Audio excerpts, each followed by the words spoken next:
সাহেব, ওরা তো আমাদের দিকে আসছে। কি করবো বল? তুই এখান থেকে বল, বাকিটা আমি সামলে নেবো।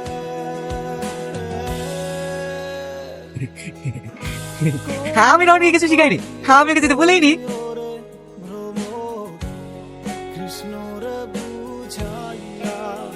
আমি রনিকে শিখে দিয়েছি। যা করেছি করেছি, এবারের মতো ছেড়ে দিলাম।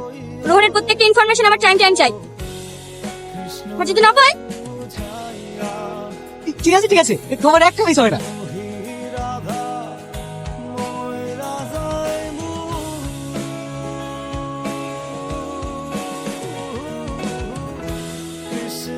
খাওয়া দাওয়া করে এসছো?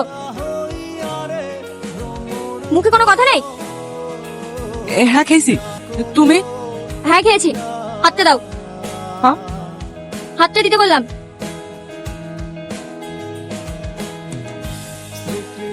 এটা আমার নাম্বার, রাতে কল দিও। আমি আর কাজে কলেজে যাবো না। যদি ভাই আমার ব্যাপারে জিজ্ঞেস করে তাহলে বলবো বেড়াতে গেছি। ঠিক আছে।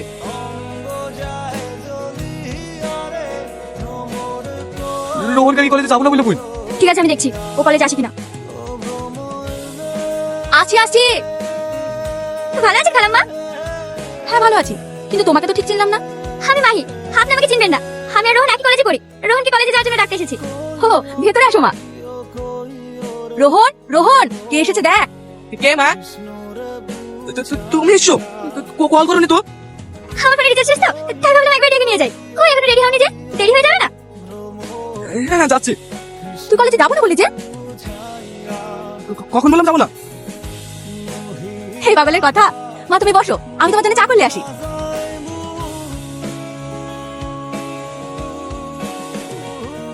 ঠিক আছে খালাম্মা, আজকে তাহলে আসি।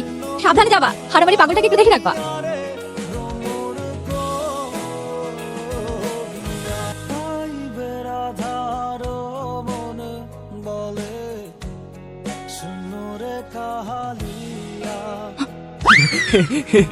কোথায় যাচ্ছ তুমি?